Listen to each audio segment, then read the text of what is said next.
So you need to do Perilous Moons. No worries, here's what you need to know. The Moons of Peril, it's like Barrows, but for offense. Before tackling Perilous Moons, you'll need to have completed these quests and have these skill levels. I would also agree with the Wikipedia in recommending you have 75 combat levels, since the bosses in this quest can require you to be a bit tanky. But you can still make do depending on what gear you have. This is considered a master quest, but it is a lot easier than you may think. Do not be spooked by it. Here are the required items and helpful items needed to complete Perilous Moons. Keep in mind this is just everything you need, and obviously you won't be carrying all of this at once. At constant points throughout the walkthrough, I will make sure to note when you need to go to a bank, what you can deposit and what you should withdraw. As a final note here, the majority of this quest takes place in Cam Torum within Varlamore. There is a bank here, so don't think you need to be inventory perfect throughout the quest. There's 4 different NPCs to defeat during Perilous Moons, 3 of which are the Perilous Moon bosses that you can fight for fun and all that cool shit afterward. The first is a level 98 Sulphur Nagua right at the start of the quest, and the other 3 are the Eclipse, Blue, and Blood Moon bosses, all level 329. Again, don't worry, they're way easier than the levels would make you assume. The fights are extremely choreographed and can be learned almost instantly. So in terms of equipment, each of the moon bosses are weak to a certain style of melee combat. Because of this, you'll need to bring a strong weapon for each of those types of attack styles.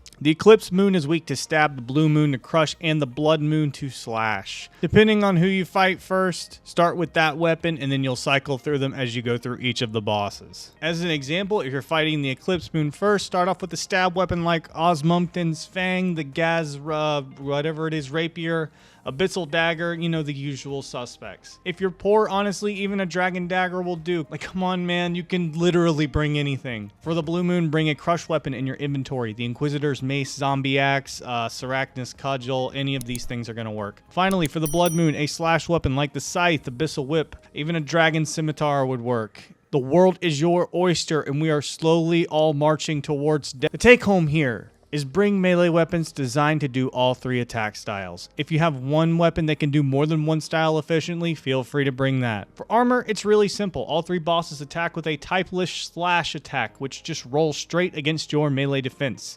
So bring your best melee defense gear that also includes strength bonuses, since really, I mean, you just need to be trying to kill these guys as fast as possible. That's all this is. Here's a good example of a setup you should bring. Mix and match however you want, but in reality, just, gear up to hit something hard and absorb a few hits. This should be similar to your starting inventory. A few notes here. The Quetzal feed, clay, and bricks are to build the landing site for the Quetzal transport system next to Cam Torum. Obviously, this is optional, and if you already have it built, you can leave these items out. You will build this basically right after starting the quest, so it's going to clear up your inventory quick. It looks gross right now, but hey, at least you look cute, right? Also bring your weapon switches, 3 to 4 stamina potions, and an anti-poison. All right, let's get into it. Begin this quest by making your way to the Cam Torum entrance at the southern side of Ralos's Rise. The quickest way here is the Quetzal transport system. If you haven't built this landing site yet, you can just fly to the Tiamat's landing site and run south. Once you're there, you're going to see Zubumafu and Eyatlalli fighting over the entrance to the place because of reasons I don't know due to smashing spacebar. Eventually, some dude comes out and says a prisoner has escaped and there's no one to help with it. Take a wild guess who's going to be the hero for this conundrum. Agree to help Eyatlalli and make your way to the outflow spring. There's basically 3 ways to reach it. Players with level 47 agility may walk east over the bridge, then head north to climb a set of rocks to reach the outflow spring. If you don't have 47 agility, you need to use the western path and run all the way north towards the Tiamat, then run back around to the southeast of the exposed altar. If you've already built the Cam Torum landing site, you can also use Renu to fly to the Tiamat and then run southeast of the exposed altar. Once there, you're going to see the Sulphur Nagua just kind of floating around, minding its own business, not causing any kind of issues or committing crimes. So naturally, you need to kill it. It is level 98 and hits twice per attack. These attacks can be completely blocked using Protect from Melee, so just guess what you need to do. Just bonk it with Protect from Melee on and head back to Eyatlalli afterwards and talk to her. She's gonna then let you into the city with Zubumafu, assuming you can keep that crazy bastard calm. Now enter Cam Torum through the entrance and travel all the way north to the ruins entrance. Speaking to Jessamine, you run up to her and ask her, "Something need doing?" And she will give you entrance to the city just like that. Enter the ruins to find yourself in an antechamber with a large black monolith in the center. Just a quick note here, guys, this area can be kind of annoying to navigate at first, but it gets a lot easier after playing through this quest.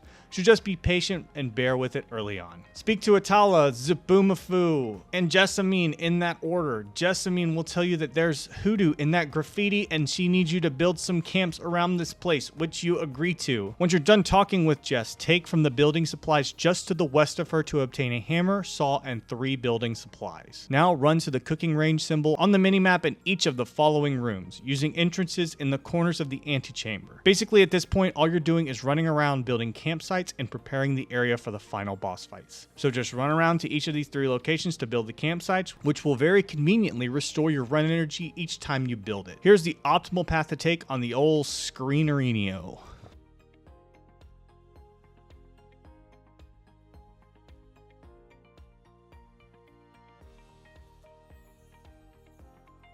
After building all 3 campsites, speak to Jessamine again. She will reveal that the ruins are called, Neapolitan? I don't know, man.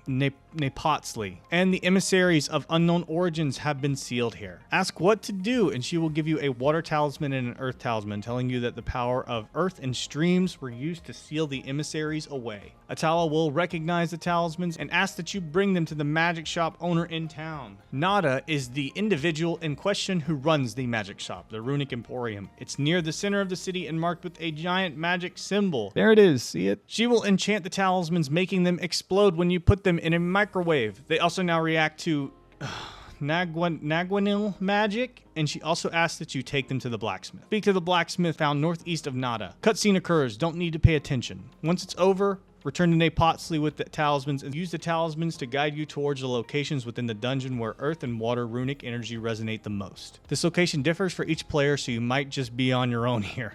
Don't worry, I believe in you. To properly do it, use the east-west pulling talisman to find the column and the north-south pulling talisman to find the row of the area that you are searching in. Finding the location to travel to might require entering multiple doors. It's not very hard. It's similar to kind of like a hot and cold clue scroll or shopping at any supermarket for the first time. When you are at the correct location and attempt to click either talisman, a Nagua named Eyatlalli, I really tried, will appear before you. She will tell you that Neypotzli is a prison created to seal the Moons of Peril, a trio of powerful Nagua. The ground will then shake and she will disappear. Return to the antechamber and talk to the group to find the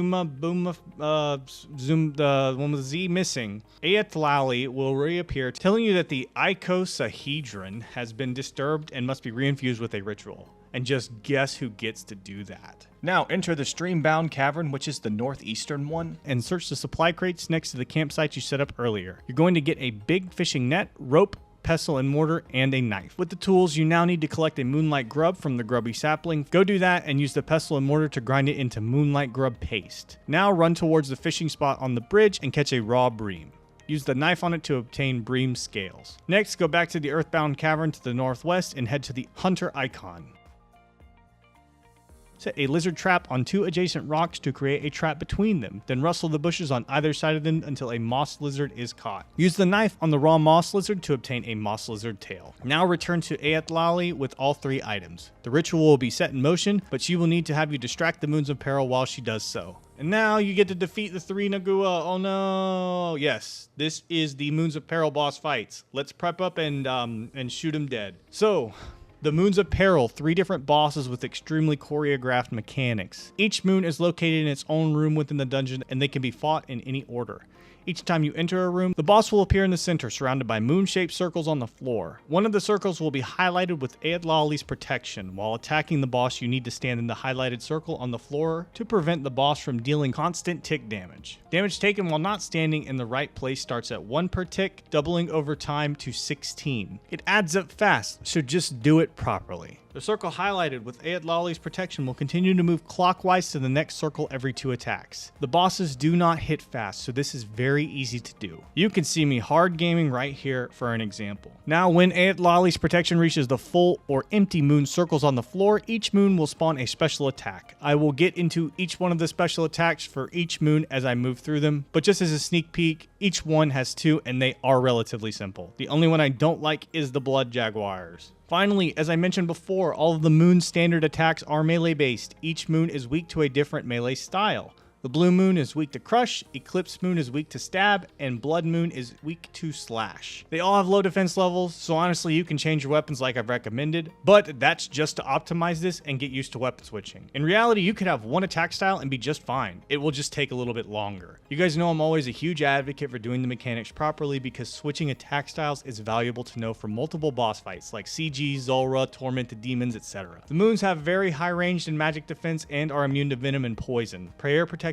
do not impact the damage taken in any way and are completely unnecessary. An important last note to make, you will have breaks in between each fight and you can restore your prayer by catching moonlight moths with either a butterfly net in 75 Hunter or barehanded with 85 Hunter outside of the boss room in the Earthbound Cavern. You can also catch moss lizards to get food too. These caverns are basically like a gas station. You can just get whatever you want and be ready. It's really convenient and makes farming these guys after this quest really simple and seamless. I honestly love the way they designed it. Alright, that's the prep. Let's get into the fights. The blue moon. The blue moon can be found by taking the northwestern path to the Earthbound Cavern. Once there, click on the hunter icon on the minimap to run past the wormlings and down the stairs near the entrance of the boss room. Then head into the room directly east of the hunter icon to go to the room prior to the boss. Once you're ready, run on in there, fighting the blue moon. It is weak to crush, so bring your crush weapon equipped if you brought one. When running in, just like the other two, you need to get to and stay in the correct moon marking thing so you don't get noodled by tick damage. Every 2 attacks, the protective marking will move clockwise 1 space, so move with it. Once it gets to the full or empty moon symbols, the blue moon will do one of 2 special attacks, which are Weapon Freeze and Brazier. For Weapon Freeze, the moon unequips your weapon and puts it in a block of ice. Game over, you lose. Also, ice spikes are going to spawn all over the floor. You'll know where they're going to spawn by looking for these little marks on the ground. What you need to do is punch the ice block to break it while avoiding the spikes that appear. That easy. For Brazier, the moon extinguishes 2 braziers at the edges of the room and spawns moving tornadoes all across the room which disable your run energy. What you need to do here is run to each brazier and light it while avoiding the moving tornadoes. Yes, this is basically just like Frogger. React to each of these special attacks while moving properly with the protective mark until the blue moon has been shotgunned to oblivion. Time to move on. The blood moon. The blood moon can be found by taking the southwestern path to the ancient prison.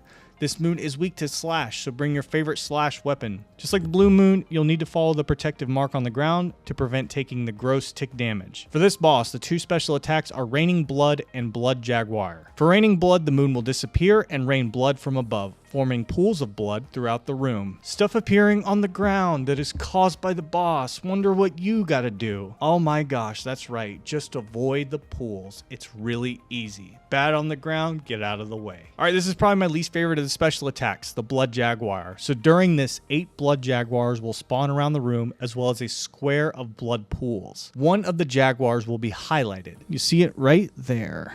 It's going to look something like this overall. These Jaguars periodically attack anything in front of them. What you need to do is run to the highlighted Jaguar and attack it while remaining in the protected circle in front of it. In order to avoid the damage from it when it attacks you, you'll need to do this hip, sexy, TikTok infused dance. This is definitely the mechanic that can take some time to learn because yes, it is cadence based, which are always the hardest for people to learn seemingly.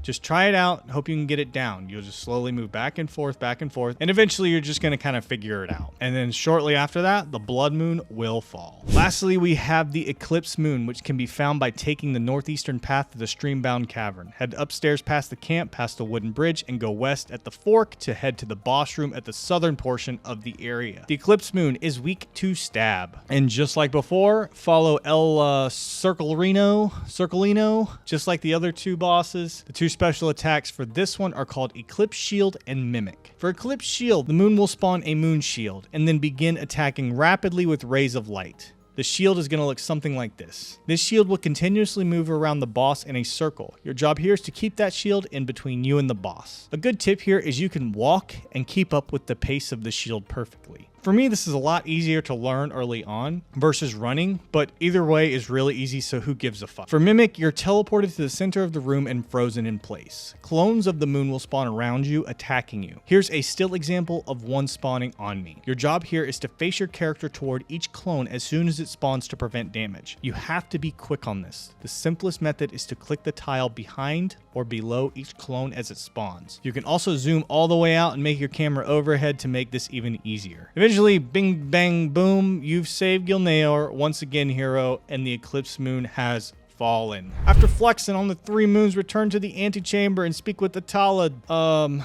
Zubumafu, and Jessamine. After that, talk to Eyatlalli to complete the quest. Congrats, friend.